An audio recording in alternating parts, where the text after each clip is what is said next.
que você pensaria se eu lhe dissesse que a dobra espacial não é mais pura ficção científica? Você pode imaginar que em breve teremos naves espaciais viajando na velocidade da luz, ou até mais rápido? Cientistas descobriram até uma maneira completamente nova de viajar 10 vezes mais rápido que a velocidade da luz. Você ficará surpreso com as mudanças fantásticas que isso trará no futuro.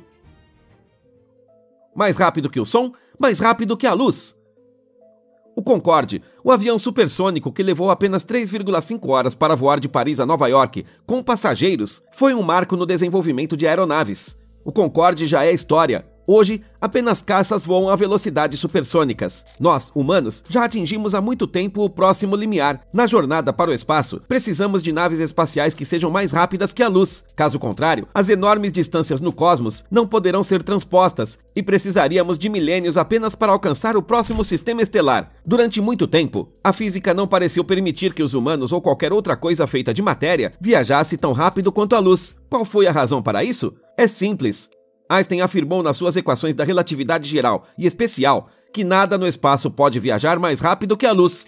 A matéria não pode viajar nem perto dessa velocidade, porque nesse caso, as equações de dinâmica e requisitos de energia não são mais aplicáveis. Cientistas de fato se esforçaram ao máximo para resolver esse quebra-cabeça. Agora pode haver uma maneira de dobrar o tempo e o espaço à nossa vontade e criar uma nave espacial que possa viajar mais rápido que a luz. Se você adora filmes espaciais de ficção científica, já conhece a dobra espacial.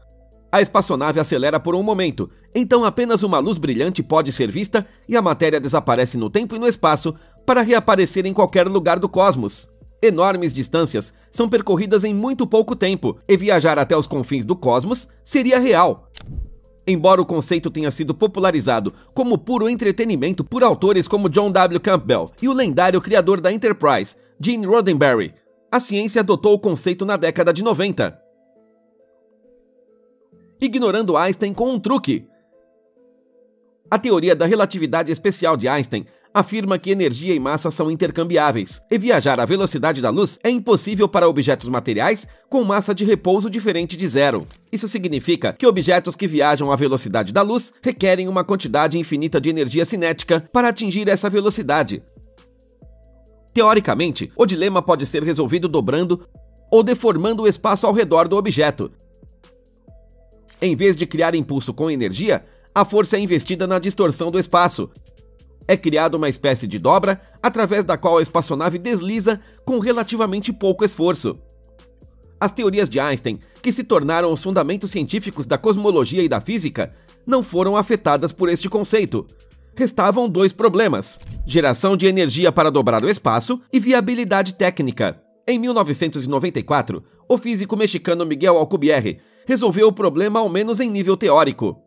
Ele usou a teoria da relatividade geral de Einstein durante seus estudos de doutorado na Universidade de Gales para desenvolver uma estrutura, dentro dos limites das leis da física, que permitiria viagens mais rápidas que a luz. Do lado prático, a relatividade afirma que os objetos se tornam cada vez mais pesados à medida que viajam cada vez mais rápido.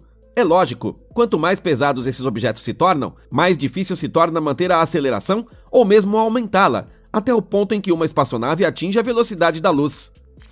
Somente partículas que praticamente não têm massa podem viajar a essas enormes velocidades. Os fótons estão entre eles. Miguel Alcubierre desenvolveu um drive que leva o seu nome.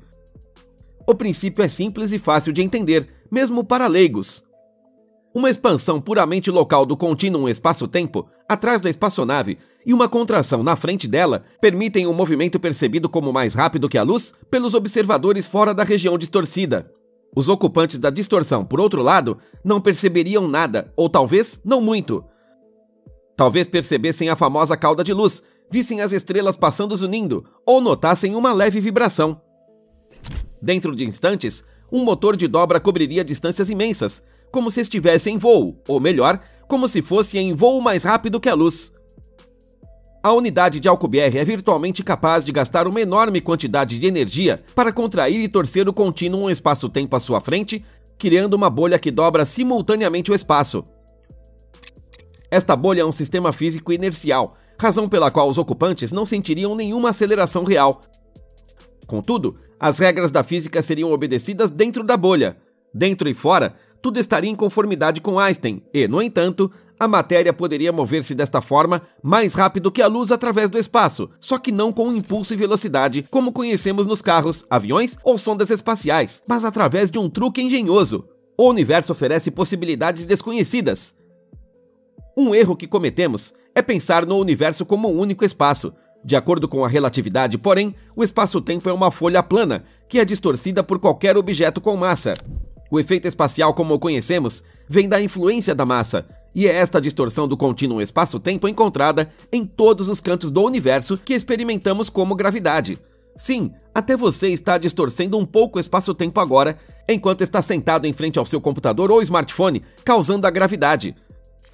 Neste contexto, é claro, surge a empolgante questão de saber se um ser humano também poderia avançar através de uma dobra temporal, contraindo conscientemente o espaço à sua frente e sair em algum outro lugar no espaço? Teoricamente, isso é possível, mas na prática, você teria que produzir toda uma quantidade de força para distorcer o espaço por um múltiplo, mais do que acontece apenas pelo seu peso. O impulso de Alcubierre cria a bolha, necessária para escapar das leis da física de fora para dentro, com um propelente. É exatamente aqui que ainda temos alguns problemas, porque quer utilizemos diesel, gasolina, hidrogênio ou metano, atualmente não conseguimos reunir a energia necessária. Precisaríamos de energia equivalente à massa de Júpiter para reunir a quantia com os meios conhecidos até hoje. Entretanto, já foi encontrada uma solução para este problema: matéria negativa. Esta substância exótica, que em teoria tem massa ou densidade de energia negativa, é considerada a resposta a muito procurada. Contudo, olhando com um pouco mais de precisão, descobriremos que aqui surge um pequeno problema. A matéria negativa nem foi ainda descoberta. Suspeita-se de sua existência, mas não está comprovada. Então, como construir um motor com algo que pode nem existir? E mesmo que pudéssemos detectar esta forma de matéria, a questão é como poderíamos coletar ou criar quantidade suficiente para alimentar uma nave espacial? Onde há um problema, há uma solução. Pesquisadores não ficam tranquilos quando se trata de motor de dobra, porque precisamos dele, não há dúvidas. Antes de nos voltarmos para a ideia mais recente e engenhosa de um motor de dobra praticamente absolutamente viável, vamos dar uma outra olhada em onde nós, humanos, estamos tecnicamente agora. Aguente firme, porque agora pode se tornar doloroso para todos que sonham com viagens mais rápidas que a luz. Nossas mais rápidas naves espaciais. A velocidade da luz é uma constante física universal de aproximadamente 300 mil km por segundo. A fictícia Enterprise poderia transportar seus heróis através do espaço e para novas aventuras, a velocidade máxima 9.000 vezes mais rápida que a velocidade da luz. Atualmente, nossas sondas espaciais são as naves mais rápidas que temos. São bem leves e pequenas. No entanto, também precisam de uma imensa quantidade de impulso para chegar a destinos como Júpiter, Saturno ou Vênus.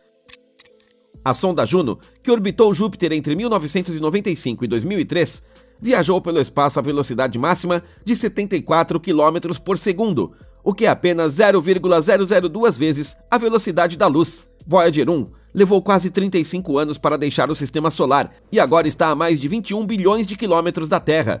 A espaçonave mais rápida já construída por humanos é a Parker Solar Probe, que atingiu até 191 km por segundo perto do Sol. Com esses números, já fica claro que nós, humanos, não vamos muito longe com as tecnologias do cosmos. Para nós, mesmo pequenas distâncias são grandes desafios.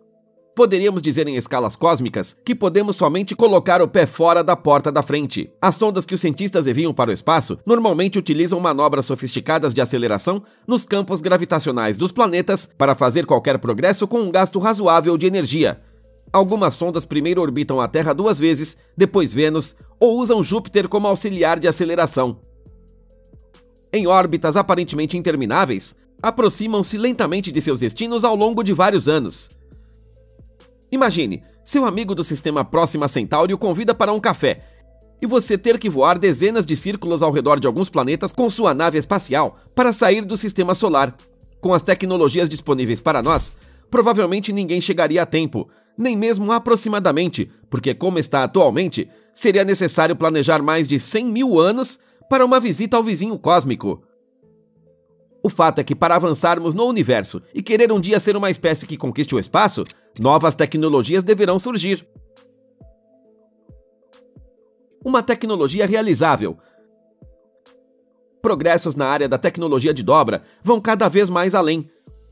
O Dr. Eric Lentz, da Universidade de Göttingen, apresentou recentemente uma nova abordagem para a propulsão de dobra que contorna o problema tradicional do uso de matéria negativa e quantidades extremamente grandes de energia.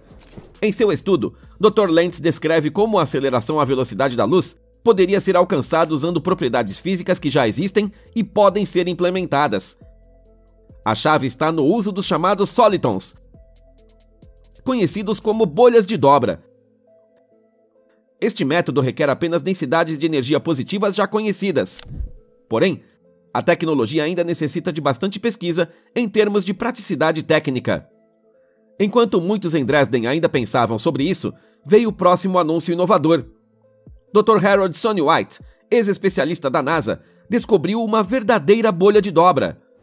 Embora Dr. White já estivesse pesquisando a viabilidade de um motor de dobra na NASA, trabalhava na verdade em algo muito diferente, que era a cavidade de Casimir, que é observada entre duas placas de metal colocadas extremamente próximas uma da outra. Dentro desta cavidade, existem pequenas estruturas, que são bolhas de dobra naturais. A Agência de Projetos de Pesquisa Avançada de Defesa atualmente financia mais pesquisas na área. Basicamente, precisamos apenas de alguma forma imitar em grande escala essas pequenas estruturas, e o primeiro motor de dobra real e possibilidades de viagens interestelares poderão estar disponíveis. Desde que o rover chinês Chang'e 5 pousou na Lua, existem cada vez mais evidências de que este corpo celeste é bem diferente do que há muito imaginamos. Principalmente em seu interior, a Lua parece esconder tesouros dos quais não tínhamos a menor ideia. As descobertas chocantes do veículo espacial podem mudar o nosso mundo para sempre. O que exatamente o veículo espacial encontrou nas profundezas da Lua e por que esta descoberta pode significar o fim da catástrofe climática, examinaremos agora. Fique ligado, estamos prestes a mudar para sempre a sua perspectiva sobre este corpo celeste. O que Chang'e 5 descobriu na Lua? A missão Chang'e 5 pousou na Lua em 1º de dezembro de 2020, após uma viagem de 23 dias pelo espaço. A sonda dupla foi lançada do Centro de Lançamento Espacial de Wenchang, na província de Hainan, na China, o mesmo local de onde foram lançadas as sondas antecessoras Chang'e 3, numerosos satélites, bem como os voos de abastecimento para a Estação Espacial Chinesa. Depois de se separar com sucesso do orbitador, o módulo de pouso de Chang'e 5 pousou em uma área lunar chamada Oceanus Procellarum. Esta região perto do equador lunar é uma área vasta e plana no outro lado da Lua, caracterizada por extrema largura e proximidade do Mons Juncker, de 1.600 metros de altura. O objetivo da missão Chang'e 5 foi claramente definido. A sonda de quase 8 toneladas coletaria amostras da superfície lunar e traria rochas lunares de volta à Terra pela primeira vez em 40 anos. Pela primeira vez na história da humanidade, a missão consistia em extrair amostras das camadas profundas da Lua. Nos últimos anos, cientistas perceberam que a Lua pode ser bem diferente do que pensávamos. Pode até ser possível que a Lua abrigue um grande reservatório de recursos minerais que poderia resolver o nosso problema energético. Após a perfuração bem-sucedida, a sonda enviou as amostras de volta ao orbitador através de um módulo de subida, e a viagem com regresso à Terra começou após 14 dias terrestres. A missão foi celebrada em todo o mundo como uma grande conquista espacial chinesa, elevando claramente a China ao ranking das grandes nações espaciais da Terra. O retorno das amostras foi ansiosamente aguardado por pesquisadores internacionais. Uma coisa já pode ser revelada: as esperanças de novos conhecimentos inovadores sobre a Lua foram mais do que concretizadas. Água em vidro? Em 17 de dezembro de 2020, a cápsula de retorno entrou na atmosfera da Terra e pousou com sucesso na região escassamente povoada da Mongólia. Assim que as amostras foram obtidas, especialistas começaram a trabalhar. Com ansiedade, esperava-se que as perfurações confirmassem as teorias existentes sobre a criação da Lua, ou que o interior da Lua revelasse uma verdade totalmente diferente. Cientistas acreditam que um planeta do tamanho de Marte colidiu com a Terra há mais de 4 bilhões de anos, criando a Lua. Durante a colisão, uma parte da Terra rompeu-se e ficou coberta por rocha derretida. Até agora, presumia-se que as temperaturas eram tão altas que toda a água evaporaria para sempre. A Lua era considerada um corpo celeste ressecado que ia aos poucos encolhendo, ou melhor dizendo, secando. Nos últimos meses e anos, telescópios e sondas encontraram grandes depósitos de água gelada em crateras próximas aos polos lunares. A narrativa mudou e todos começaram a questionar de onde veio o gelo da Lua e por que nunca tinha sido notado em mais de 50 anos de intensa exploração lunar. A NASA planeja enviar astronautas para perto dos polos nos próximos 10 anos, com a missão Artemis. Uma vez lá, astronautas deverão determinar se os depósitos de água na Lua podem ser utilizados. Em uma estação permanente planejada na Lua, a água poderia abastecer humanos, cultivar plantas e pode ser usada para produzir combustível. A descoberta de Chang'e 5 pode agora derrubar completamente todos estes planos, já que o rover descobriu o aparentemente impossível no pequeno e discreto corpo celeste, grandes quantidades de água, e está por toda parte na Lua. Nas amostras da perfuração, pesquisadores da Academia Chinesa de Ciências encontraram uma densidade incomumente alta de minúsculas partículas de vidro. Esses minúsculos cristais de vidro provavelmente se formaram quando meteoritos atingiram a Lua. Pegar carona em um cometa também poderia ter trazido água para a Lua, que agora está congelada nos polos. Após exame mais detalhado, as contas de vidro revelaram outro segredo, que simplesmente deixou pesquisadores sem palavras, porque dentro das contas encontraram água. Cada partícula contém apenas uma pequena porção de água, mas no total, os depósitos de água na Lua são enormes. Consegue imaginar? Grandes quantidades de água na Lua? Também nos pareceu incomum, mas o estudo chinês não deixa dúvidas. Em cada cristal, existem 2.000 partes de água para 1 milhão de partes. Então, como podemos ver, é muito pouco, e as contas não têm nem 1 milímetro de tamanho. Mas a maior parte forma água, e quando a concentração é convertida para a Lua inteira, existem 2.000 kg de água em cada tonelada métrica de solo lunar. Nas condições terrestres e no estado líquido, isso equivale praticamente a 2.000 litros, o que é muito. A probabilidade de que essas partículas de vidro estejam distribuídas uniformemente por toda a Lua é alta. Afinal, a Lua inteira foi bombardeada por cometas, asteroides e meteoritos durante bilhões de anos. Isto implica que a Lua pode ser abundante em água desde o Equador até os polos.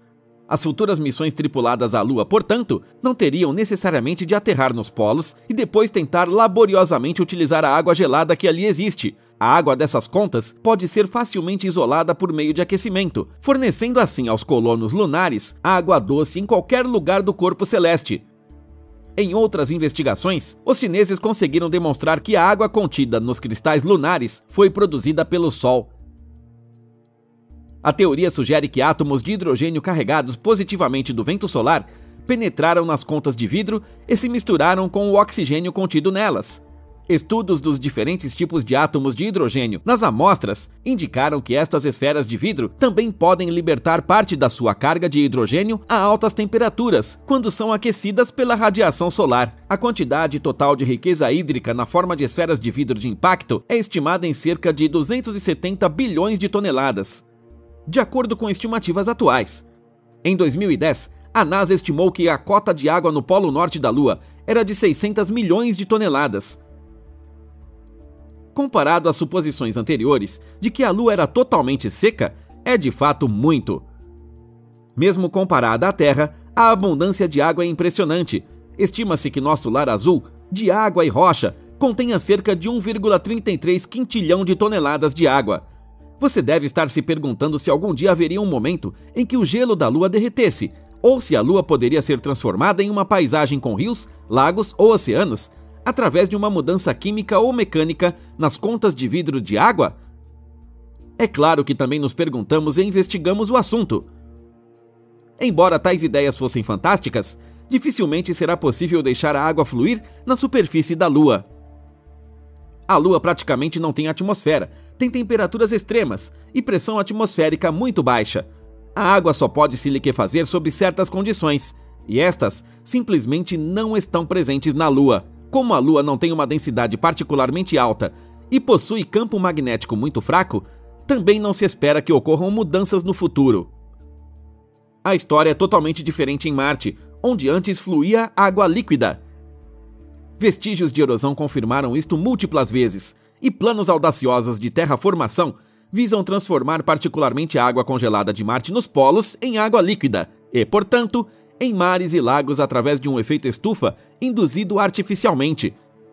No entanto, especialistas também duvidam que isso algum dia seja realisticamente alcançável. Mas voltemos à Lua e às fascinantes descobertas dos astronautas chineses. As contas de vidro revelaram outras coisas além da água. A mais recente e emocionante descoberta poderá em breve desencadear uma verdadeira corrida à Lua. Nossos problemas energéticos poderiam ser resolvidos? As amostras coletadas pela sonda espacial chinesa são únicas.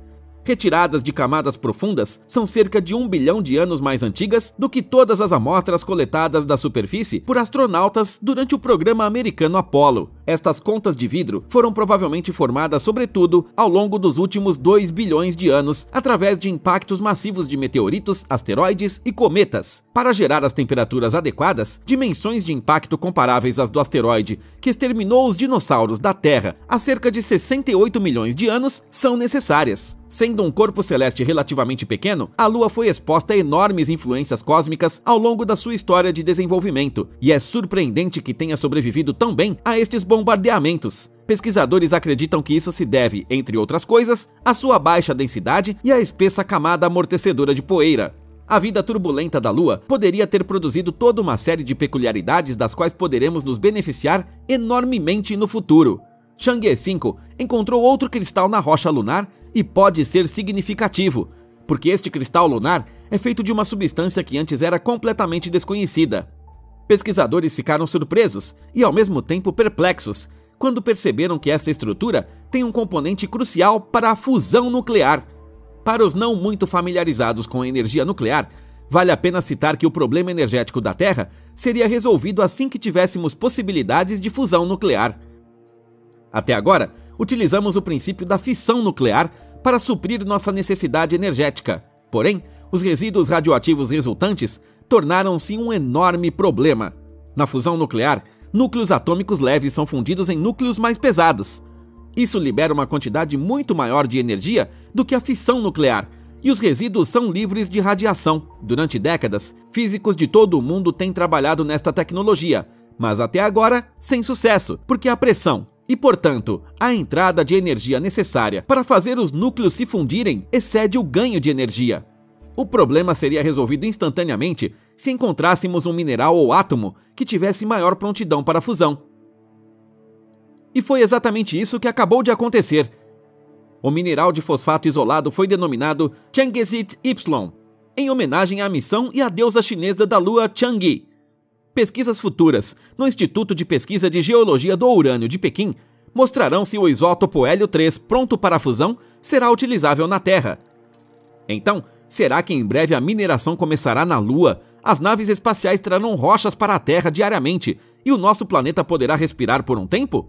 Bem, ainda não sabemos. A missão Chang'e 6 está programada para coletar mais amostras do outro lado da Lua a partir de 2024 e trazê-las de volta à Terra. Os progressos estão sendo observados de perto e, claro, a NASA também tomou conhecimento. Especialistas calculam que os Estados Unidos pode ser abastecido durante um ano com cerca de 25 toneladas de hélio 3. Isso corresponderia ao volume de carga de um ônibus espacial. Estima-se que o hélio 3 proveniente da Lua vale a cerca de 3 bilhões de dólares por tonelada. Seria o início de uma corrida ao ouro que atrairia nações e empresas para a Lua. Algumas grandes empresas de energia já demonstraram à NASA interesse em investir dinheiro em futuras missões espaciais. Isto pode significar que o programa Artemis receberá impulso significativo. Agora nos despedimos e queremos saber o que você pensa da Lua como um recurso para a Terra.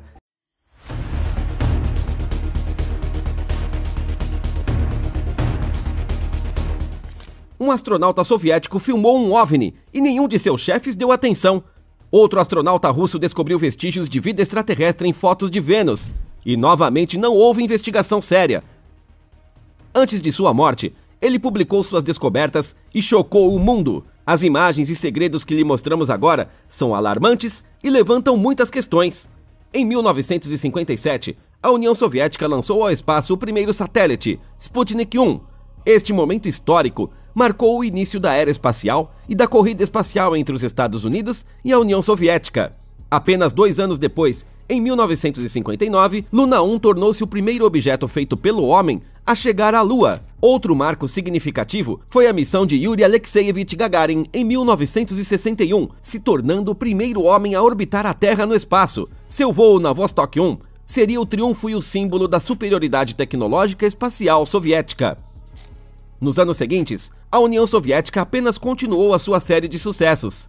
Em 1965, Alexei Arkhipov Leonov realizou a primeira caminhada espacial e em 1971, Salyut 1 lançou em órbita a primeira estação espacial. Também lendárias foram as sondas Venera, que em 13 missões examinaram o planeta Vênus com precisão que nenhuma missão antes ou depois conseguiu. As imagens ainda hoje são únicas e as melhores que temos de Vênus. Hoje, após o colapso da União Soviética, a indústria espacial russa se reorganizou e é outra vez protagonista na cena espacial mundial.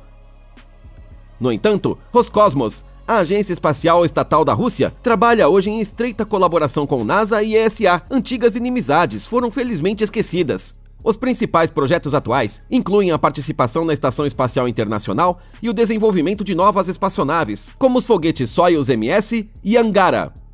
Também há planos para missões lunares e exploração de Marte nas próximas décadas.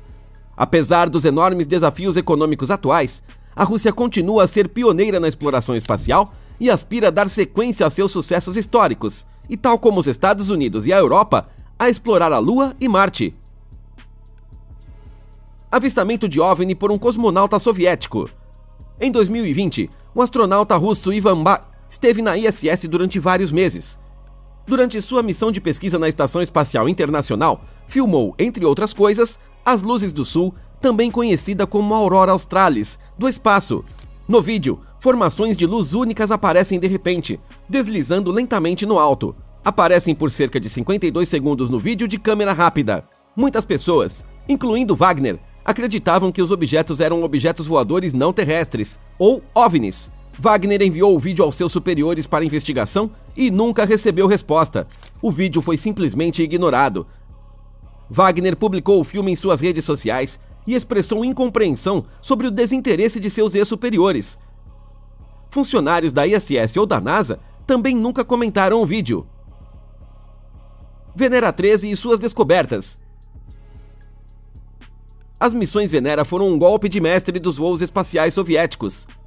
Incansavelmente, os soviéticos lançaram sondas ao nosso planeta vizinho desde o final da década de 60 até o início da década de 80. Apesar de muitos fracassos, as missões foram melhorando cada vez mais, até que imagens e medições quase perfeitas do planeta mais tóxico, inóspito e quente do sistema solar estavam disponíveis. O destaque foi Venera 13, que chegou a Vênus em março de 1982 e capturou imagens panorâmicas nunca superadas até hoje. Venera 13 foi a primeira sonda soviética a enviar imagens claras e coloridas da superfície de Vênus de volta à Terra. Essas imagens mostraram uma paisagem rochosa e árida com um céu laranja amarelado. Hoje, inúmeras lendas e especulações cercam esta missão, afirmando que os soviéticos tinham informações explosivas que nunca partilharam com o resto do mundo. Só quando investigadores ocidentais encontraram vestígios de moléculas orgânicas na atmosfera de Vênus, e, portanto, evidências de vida, é que especulou-se que os cientistas russos já sabiam disso há muito tempo. Mas por que eles não compartilharam esse conhecimento? Provavelmente pela feroz competição da Guerra Fria entre Estados Unidos e União Soviética. A União Soviética publicou imagens para celebrar o seu triunfo, mas informações explosivas, bem como descobertas impressionantes, ficaram em segredo para não dar vantagem aos cientistas ocidentais. A própria União Soviética talvez pretendesse anunciar um dia a descoberta das primeiras formas de vida extraterrestres, mas o desenrolar foi outro. O Estado passou por uma crise econômica, faltaram fundos para financiar novos empreendimentos espaciais e, por fim, a União Soviética entrou em colapso. Talvez informações valiosas tenham passado para a posse do governo e da ciência russos, ou tenham sido perdidas na turbulência da Revolução. O caso de Leonid Ksanfomality. Leonid Ksanfomality chocou o mundo no início de 2010.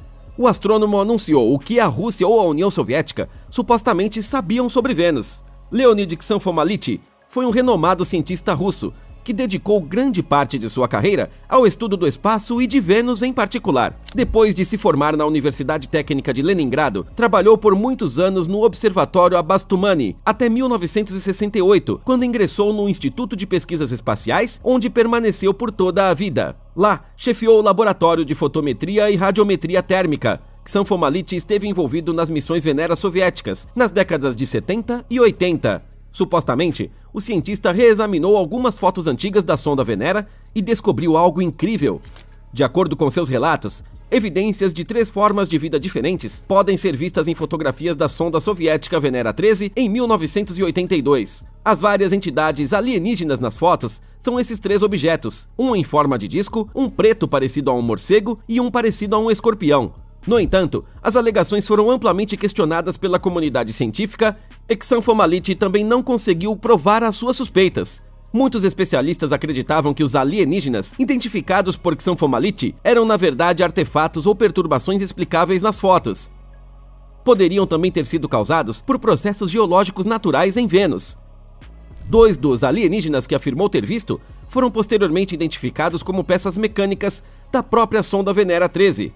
As fotos analisadas por Ksan Fomality não eram secretas, mas publicadas pela Agência Espacial Soviética depois que a sonda pousou em Vênus em 1982. Embora Ksan Fomality fosse um cientista respeitado na área, suas afirmações sobre a vida em Vênus nunca foram aceitas pela maioria de seus colegas. O cientista faleceu em 7 de setembro de 2019. Apesar de todas as negações e refutações, as especulações em torno de outras evidências suprimidas e fotos de alienígenas nunca pararam totalmente. A política de informação de instituições, como a Agência Espacial Russa ou a NASA, também não contribui propriamente para que se queira confiar nestas instituições. Muitas vezes, mentiras foram expostas e há muitos indícios de que existem coisas no espaço que as instituições oficiais mantêm em segredo. Só os acidentes encobertos do voo espacial russo tentam-nos novamente a ter pouca confiança. A história dos voos espaciais conhece sucessos triunfantes e também acidentes trágicos. Durante a Guerra Fria, a corrida espacial entre os Estados Unidos e a União Soviética foi um símbolo da competição entre as duas superpotências. Todos queriam vencer e nenhuma das supernações podia permitir-se fraquezas ou reveses. Quando os Estados Unidos perderam a Apollo 1, ainda em solo, e 3 astronautas morreram tragicamente queimados, uma nação inteira lamentou. O choque ocorreu, mas o presidente Kennedy não se deixou intimidar. Queria ver os americanos na Lua e continuou a impulsionar o programa. Disse também que acidentes trágicos aconteceram na União Soviética e foram encobertos tanto quanto possível para não mostrarem a sua própria fraqueza. Alega-se que antes do voo histórico de Yuri Gagarin, em 1961, outros cosmonautas foram lançados ao espaço e perderam a vida. Estas missões foram encobertas pelo governo soviético. O mundo viu apenas as fotos do herói Yuri Gagarin e o engano deu certo. Um incidente real e documentado é a catástrofe de Nedelin em 1960, quando ocorreu uma explosão durante o teste de um míssil balístico intercontinental no cosmódromo de Baikonur, matando muitas pessoas, incluindo o marechal Mitrofan Nedelin. Este incidente foi mantido em segredo pelo governo soviético durante quase 30 anos. Outro incidente trágico ocorreu em 1967 com a missão Soyuz 1. O cosmonauta Vladimir Komarov lançou a espaçonave apesar de problemas técnicos conhecidos. A missão terminou tragicamente quando a espaçonave caiu durante a reentrada na atmosfera da Terra, matando Komarov. Em 1971, 3 cosmonautas morreram durante o retorno da Soyuz 11 à Terra. Uma queda repentina de pressão na espaçonave levou à morte da tripulação. A filmagem foi trágica e ainda hoje toca o coração de muitas pessoas. O desastre da Soyuz 11 foi o primeiro e até agora o único incidente em que pessoas morreram diretamente no espaço. Todas as outras vítimas, como os astronautas do ônibus espacial americano que morreram nos acidentes do Challenger e do Columbia, morreram ao reentrar na atmosfera da Terra. Existem também teorias sobre missões lunares soviéticas secretas. Alguns afirmam que a União Soviética tentou aterragens lunares tripuladas, mas estas falharam e foram, portanto, mantidas em segredo. Embora a informação continue a vazar e coincidências ou pesquisas continuem a revelar verdades décadas depois, provavelmente nunca saberemos o que realmente aconteceu nos voos espaciais soviéticos e também na NASA. A descoberta de moléculas orgânicas levou à especulação sobre a possível presença de vida, ou ao menos condições que poderiam ter sustentado a vida no passado. É importante enfatizar que moléculas orgânicas não significam necessariamente vida. Em química, o termo orgânico refere-se a compostos que contêm carbono, sejam eles provenientes ou não de organismos vivos. Atuais missões espaciais russas. O voo espacial russo continua ativo e bem-sucedido. Os russos estão a cooperar com os americanos, europeus e outras nações como parte da ISS. Como resultado, muitos veem a ISS como um símbolo de paz entre as nações. Antes da invasão da Ucrânia, a Rússia e a ESA planejavam uma missão conjunta a Marte chamada ExoMars. A sonda deveria procurar sinais de vida em Marte e aumentar nosso conhecimento da atmosfera e geologia marciana. Há apenas algumas semanas, a missão russa Lunar 25 falhou tragicamente. O módulo de pouso, que deveria estar em uma missão de pesquisa no Polo Sul, bateu incontrolavelmente na superfície lunar e foi totalmente destruído.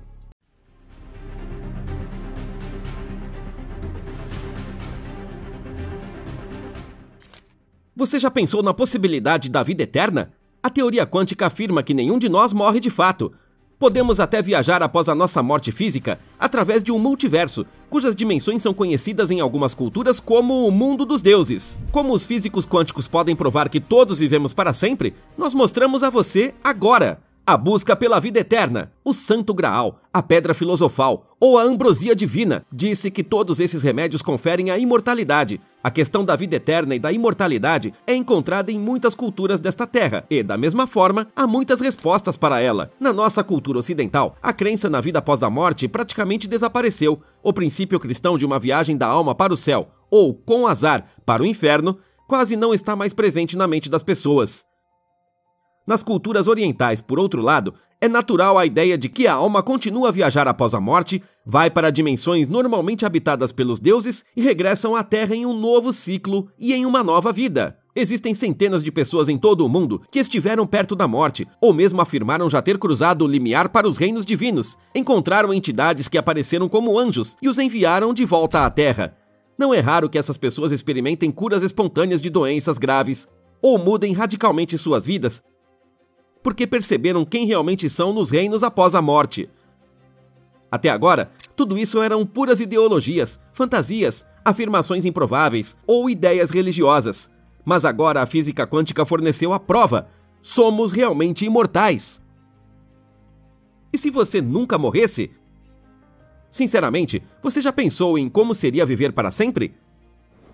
Aqui na Terra, simplesmente manipulando seus genes para que você continue cada vez mais jovem, ou deixando seu corpo e seguindo para outra dimensão como pura informação. Que os seres vivos são capazes de simplesmente reverter o processo de envelhecimento é demonstrado por uma pequena água-viva que por algum motivo realiza essa façanha. Este exemplo simples mostra o que é possível na natureza e que nunca devemos dizer nunca. Imagine se a ciência decodificasse o truque ou pudesse programar seu genoma para viver acima e abaixo da linha etária, ou você simplesmente viveria para sempre sem envelhecer, seria imortal e poderia ainda estar na Terra em 1000 ou 10.000 anos. Evidências na física quântica. Cientistas podem agora ter encontrado a chave para a vida eterna no mundo das menores partículas. A mecânica quântica descobriu que luz é um elemento base da matéria e que partículas de luz são menores que um átomo. Os quanta podem ser divididos em muitas partículas menores e, em algum momento, apenas pura informação e energia permanecem como os verdadeiros blocos de construção do universo. A energia pode flutuar em estado absolutamente equilibrado e desaparecer fisicamente com ela, mas a informação é eterna. Além disso, corpos são matéria que, finalmente, consiste em luz condensada e informação. Após sua morte, suas informações assim permanecem.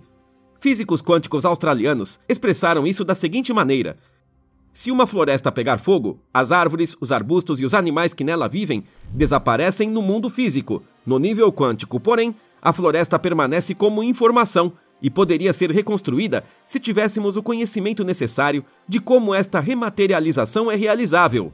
A floresta poderia desaparecer, no entanto, também do nosso mundo, a informação segue em frente e em algum outro lugar em outra dimensão ou em outro lugar do universo, uma nova floresta se materializa com essa informação. Apoiando-se na mecânica quântica, existe ainda outra teoria que mostra um mundo totalmente novo. Teoria do biocentrismo. A teoria do biocentrismo foi desenvolvida pelo cientista norte-americano Robert Lanza. e diz basicamente que não é o universo que cria a vida, mas que é a vida que cria o universo.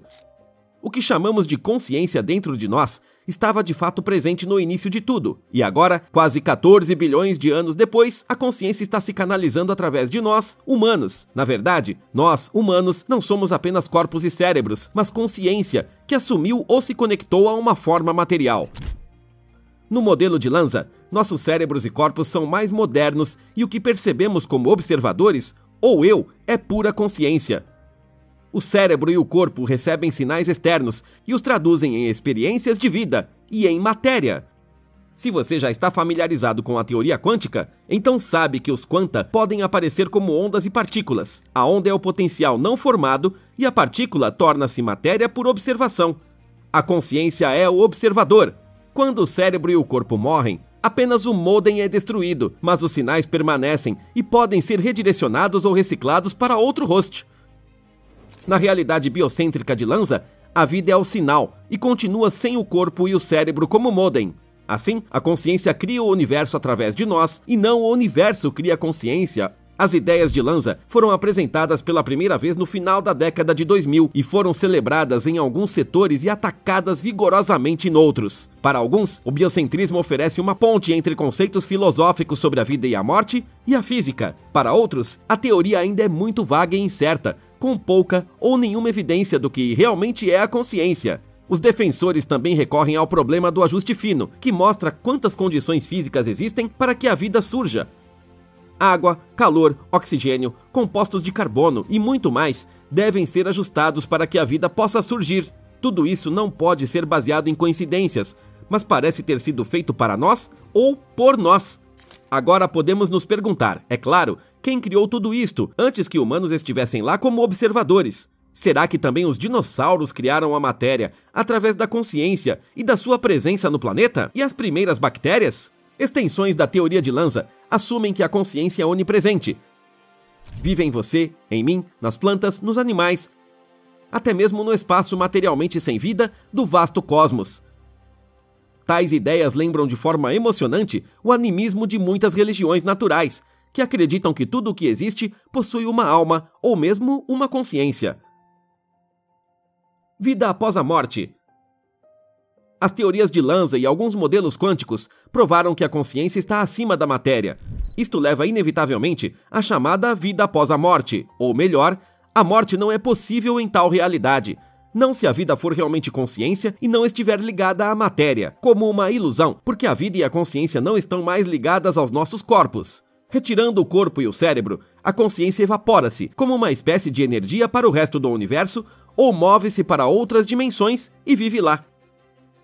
Em meados do século XX, o físico alemão Burkhard Heim criou um modelo de realidade de 12 dimensões, que incluía níveis supermateriais, como a consciência e até mesmo as dimensões divinas. Surpreendentemente, muitas das fórmulas matemáticas não resolvidas são resolvidas quando assumimos 10 dimensões ou mais. Numa destas dimensões, a consciência poderia ser uma força normal, só que atualmente não temos meios para a detectar ou medir. René Descartes afirmou no século XVII que mente e corpo são duas substâncias fundamentalmente diferentes. A mente é imaterial e pensante, enquanto o corpo é material e espacialmente extenso. Apesar da diferença, ele acreditava que interagiam na glândula pineal do cérebro. No decorrer do iluminismo, esta visão levou a uma separação entre mente e corpo. É apenas nos dias de hoje que os cientistas médicos também encontram cada vez mais provas de que as duas entidades estão intimamente ligadas e que as doenças físicas, por exemplo, muitas vezes têm uma causa na mente. Considerando que a consciência pode formar matéria ou também se expressar um pouco alterada, que a consciência pode ser condensada em matéria, não há separação. A partícula é onda e vice-versa. O corpo é consciência e vice-versa. A única diferença é que o corpo físico no mundo tridimensional tem duração de existência limitada porque envelhece. Porém, o exemplo da água-viva eterna mostra que esse processo não é uma condição de vida. Em vez disso, todos os seres vivos desta idade poderiam simplesmente seguir um programa, e quem conseguir reescrevê-lo um dia terá encontrado a chave para a vida física eterna na Terra. Imortalidade quântica. O biocentrismo de Lanza não é a única ideia que aponta nesta direção. O modelo de imortalidade quântica baseia-se no conceito central do multiverso.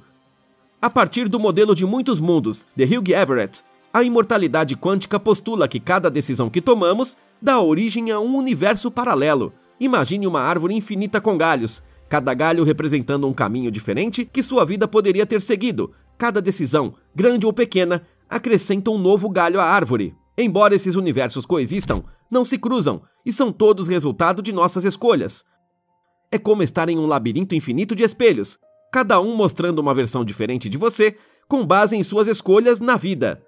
Ao longo dos anos, escritores de ficção científica perceberam o potencial desta ideia em romances e filmes que mostram que escolhas aparentemente sem sentido podem ser bifurcações para um universo paralelo. O que o multiverso pode significar para a vida após a morte é outra questão. Na imortalidade quântica, sempre poderia haver uma possível bifurcação no multiverso através do qual uma pessoa sobrevive.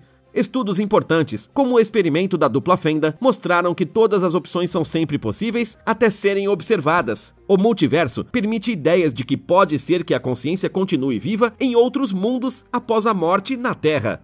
Você pode até existir aqui e agora em outras dimensões sem perceber. Se o corpo estiver morto e sua atenção se retirar deste mundo, você poderá tomar consciência de outra existência em outro plano e perceber que nunca esteve vivo ou morto de fato.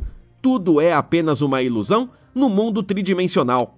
Esta visão enquadra-se no gato de Schrödinger, modelo de pensamento da teoria quântica que afirma precisamente que o gato está morto e vivo ao mesmo tempo, até que alguém com certa ideia faça uma medição. Nas religiões orientais, como o hinduísmo, o multiverso é conhecido há muito tempo e é uma realidade vivida na consciência das pessoas. Os Vedas descreveram diferentes níveis de materialidade e mundos espirituais e sutis. Nestes planos, que podem ser vistos como outros universos do multiverso, vivem entidades conhecidas como deuses, demônios ou entidades angelicais. O homem possui uma alma que é imortal, e esta alma pode assumir diferentes formas dentro do multiverso.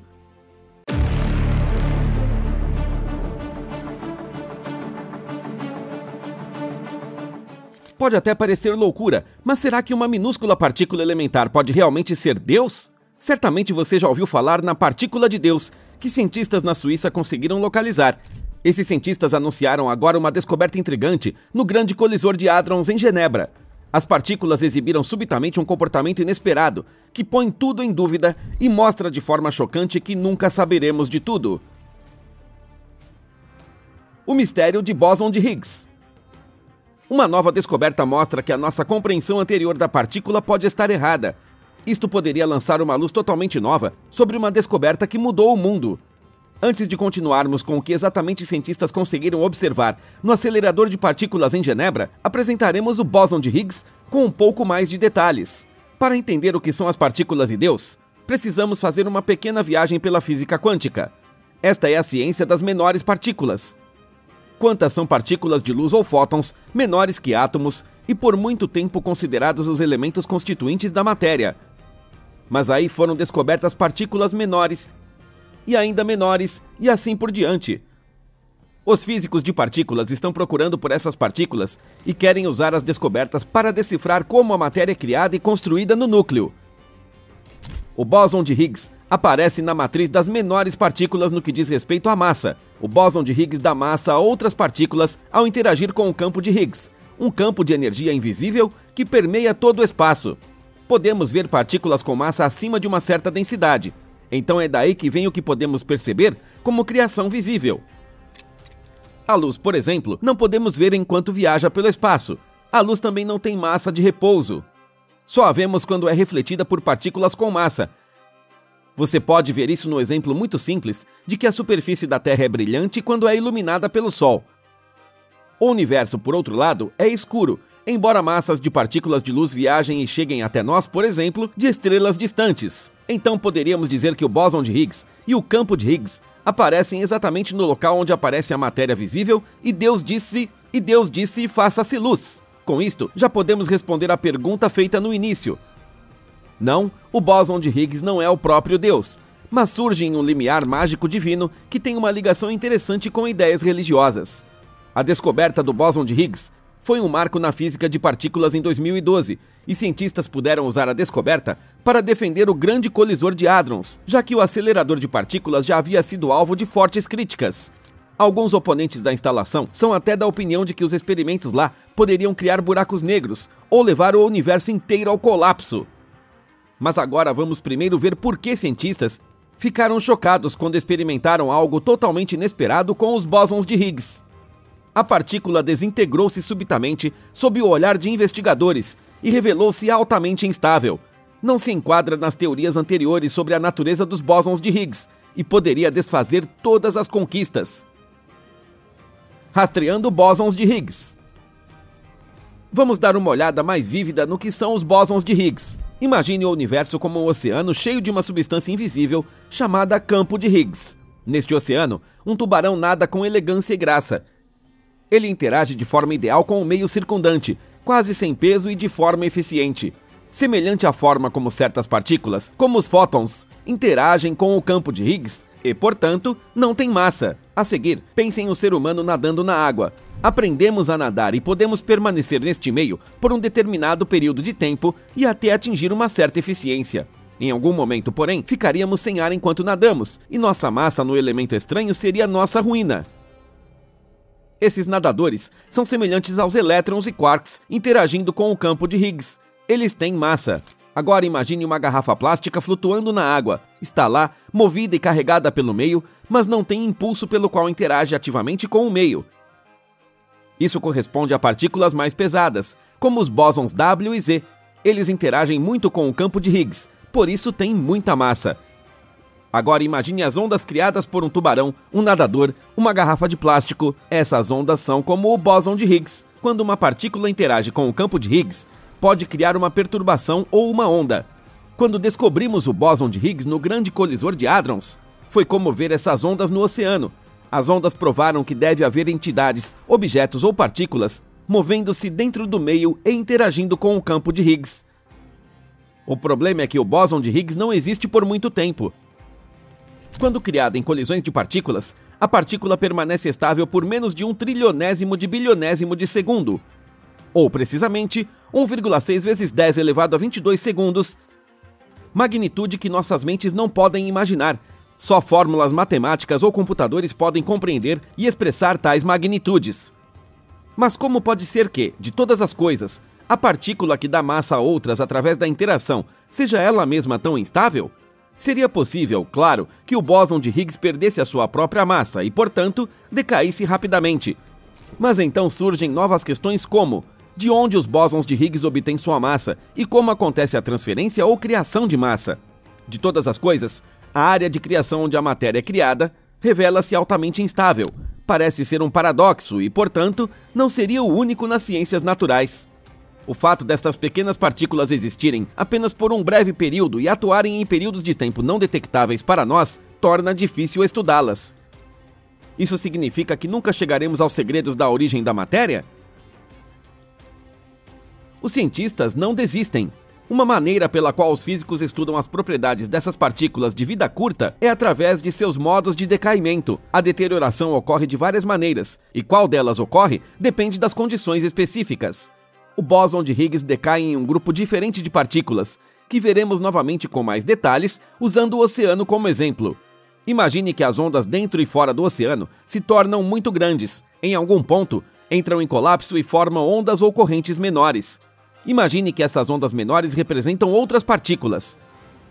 Dependendo do tamanho original e da energia da onda grande ou do bóson de Higgs, ela decai em bósons W, bóson Z ou leptons tal. Outras ondas menores consistem em leptons e fótons.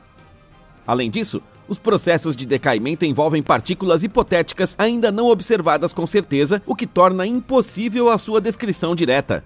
Pesquisadores tentaram várias vezes estudar esse raro processo de decaimento no grande colisor de hadrons. De acordo com as previsões do modelo padrão da física de partículas, apenas uma pequena fração, cerca de 0,15%, dos bósons de Higgs deveria decair em um bóson Z e um fóton. No entanto, os dados experimentais de colisões próton-próton realizadas nos detectores Atlas e CMS entre 2015 e 2018 pintam um quadro diferente.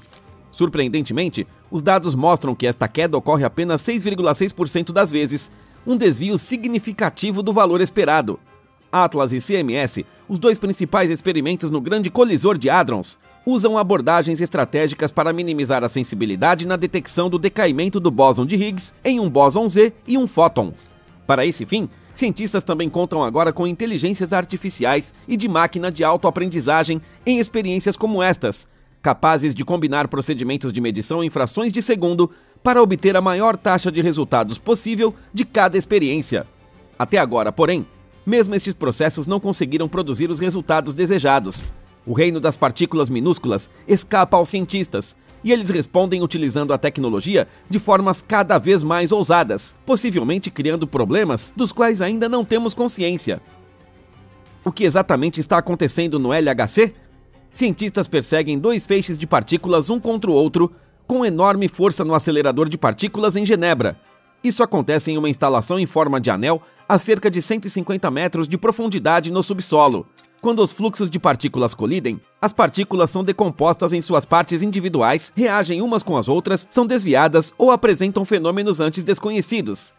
É assim que cientistas tentam explorar os elementos de base da matéria. Tudo o que encontraram até agora, em resumo, foram cada vez mais partículas menores, reações complexas, mais possibilidades e questões. Em vez de respostas claras, as experiências fornecem intermináveis percepções sobre mundos que não têm fim.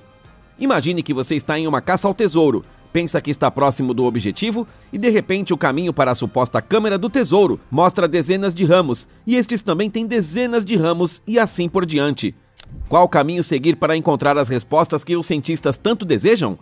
Veja, este é exatamente o problema dos pesquisadores de partículas, e é por isso que muitos consideram os experimentos inúteis. Talvez nós, humanos, precisamos aceitar que não podemos descobrir tudo sobre a natureza deste mundo, nem podemos dividi-la em seus menores componentes para compreendê-la. Em Genebra, investigadores estão longe de perceber isso, continuam suas pesquisas meticulosamente e atualizando o acelerador de partículas. Há 3 anos, a instalação foi subitamente desativada. Críticos estavam certos de que algo acontecera e deveria ser ocultado. Quando a instalação voltou a funcionar em 2022, operadores anunciaram que as partículas estavam agora a serem perseguidas umas contra as outras com ímãs e feixes de energia ainda mais poderosos. Poderia assemelhar-se à loucura, com consequências potencialmente terríveis. Os humanos estão brincando de Deus? Críticos argumentam que cientistas em Genebra estão a lidar com forças que nunca poderão prever. Perturbações na estrutura das partículas podem escapar das instalações de maneiras ainda desconhecidas e causar problemas nas imediações, em todo o planeta ou no universo. É um pouco como quando as pessoas descobriram a radioatividade. Pílulas, sabonetes e até produtos para os cabelos eram feitos com urânio radiante. Ninguém sabia nada sobre a radioatividade e só quando as pessoas morriam é que lentamente as ligações se tornavam conscientes. O mesmo aconteceu com os raios-x, que foram aclamados como uma extensão da medicina. Aí ficou claro que esses raios também são prejudiciais, e hoje os raios-x só são feitos se não houver outro jeito. A instalação em Genebra poderia nos dar algo semelhante. Pesquisadores devem saber que as partículas podem facilmente ultrapassar os limites da matéria, paredes de 1 metro de espessura ou aço de segurança. A ciência está no fim? O bóson de Higgs há muito é considerado a pedra angular do modelo padrão da física de partículas. Contudo, estas novas descobertas sugerem que o modelo foi apenas um novo começo. Além disso, possui extensões ou modificações cujo alcance não pode ser hoje estimado. Na astrofísica, o telescópio James Webb apenas prova que astrônomos tinham uma imagem totalmente errada do início do universo e possivelmente não existiu tal começo. A pesquisa e a ciência devoram bilhões todos os anos. As experiências no LHC custam milhões ou mesmo bilhões, suportados pela empresa operadora CERN, patrocinadores e governos da Terra. Muitas pessoas são da opinião que o dinheiro deveria ser melhor investido em outras coisas, como a proteção do clima ou as energias renováveis. CERN não está impressionado, enfatizando continuamente a segurança dos experimentos e atualmente a 3ª execução do LHC está em andamento.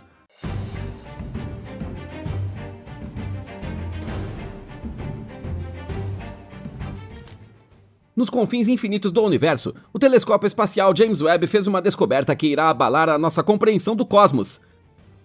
Esta última descoberta revela um buraco negro que pode destruir nosso universo.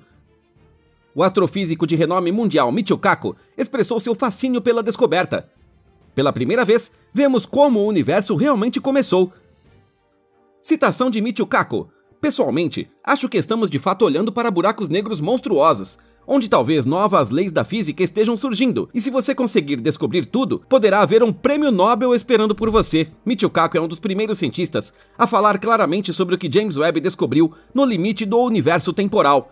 Buracos negros monstruosos. Uma fotografia que mostra galáxias antigas, tão antigas que nem deveriam existir, abalou o mundo de astrônomos e cosmólogos. Agora, além deste choque, é revelado que no centro de ao menos uma destas galáxias existe um buraco negro ultramassivo. Esta descoberta poderá destruir para sempre a nossa noção do universo. Por isso ganhou o apelido de Universe Breaker. Você pode acreditar que as imagens do novo telescópio derrubariam tudo o que se conhece até agora? A física está atônita desde a publicação das primeiras imagens, diante de enigmas aparentemente cada vez mais insolúveis. Pesquisadores esperavam que o novo telescópio espacial fornecesse soluções ou finalmente confirmasse velhas teorias como a do Big Bang.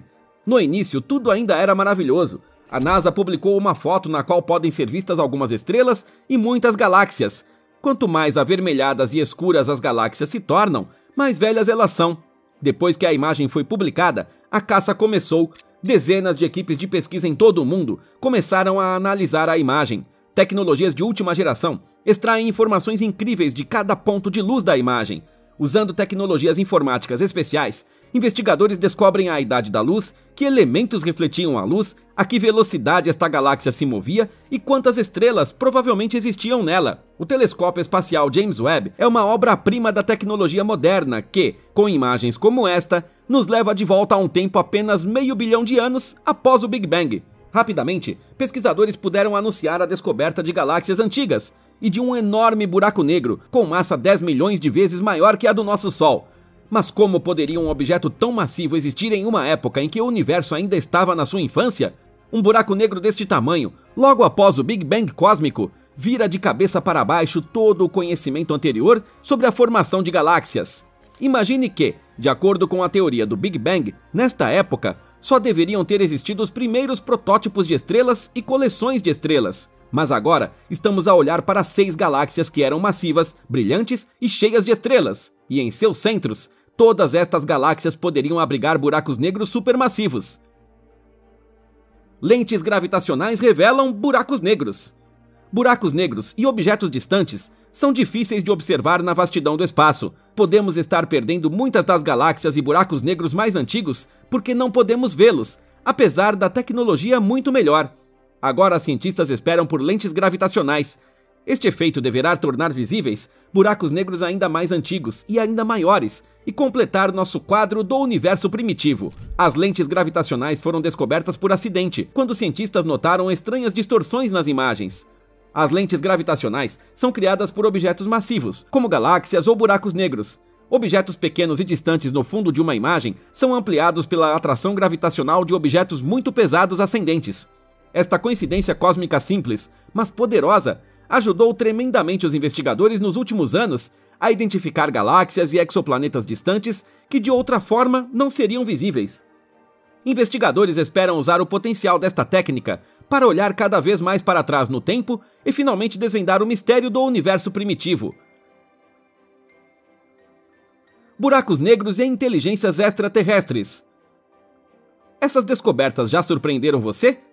Então espere, porque cientistas fizeram mais 2 descobertas relacionadas a buracos negros no início de 2023, que são simplesmente chocantes. A primeira descoberta mostra que algo enorme e desconhecido está sendo sugado para o buraco negro no centro da nossa galáxia. A segunda descoberta é que civilizações alienígenas avançadas usam buracos negros como computadores quânticos. Essas 2 descobertas foram feitas muito próximas uma da outra e podem estar relacionadas. O objeto misterioso no centro de nossa galáxia foi descoberto pouco antes da publicação de um estudo sobre alienígenas e computadores quânticos.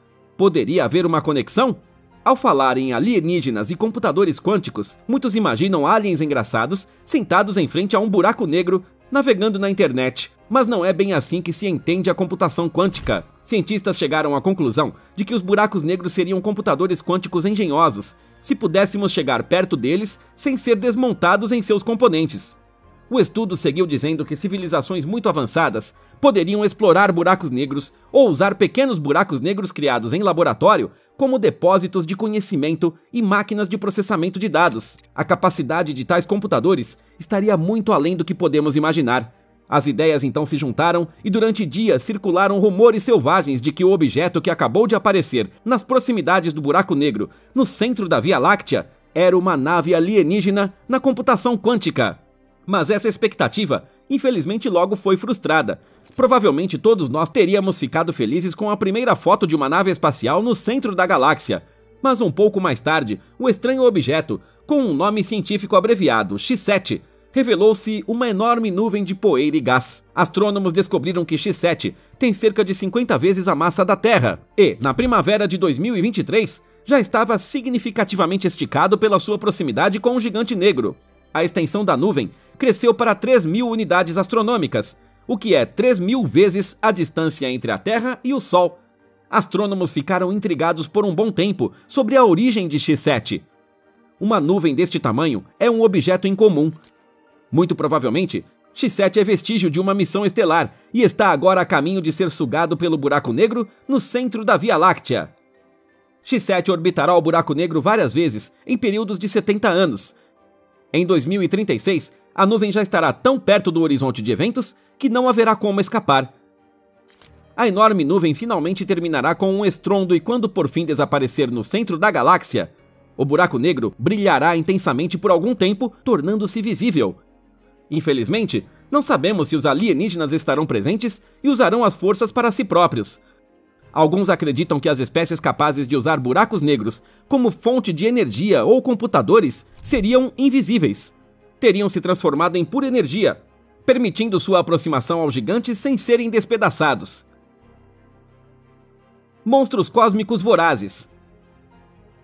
Desde que Albert Einstein previu a existência de buracos negros na teoria da relatividade geral, os gigantes cósmicos povoaram a imaginação dos cientistas. São locais de extrema gravidade, onde as leis da física são alteradas de formas que ainda não compreendemos totalmente. A sua função no cosmos também ainda é misteriosa. O telescópio espacial James Webb não só descobriu o buraco negro mais antigo, como também forneceu novas informações sobre a natureza destes gigantes cósmicos. Mostrou que os buracos negros eram muito mais comuns e massivos nas primeiras épocas do universo do que antes pensávamos. Até agora, a suposição era que buracos negros formavam-se quando estrelas massivas colapsavam sobre si mesmas no final do seu ciclo de vida. O resultado é um ponto no espaço onde as forças gravitacionais se tornam infinitas. Mas as descobertas do telescópio James Webb não se enquadram bem nesse cenário. As galáxias seriam ainda muito mais antigas e já deveriam ter existido antes do Big Bang. Agora restam duas possibilidades.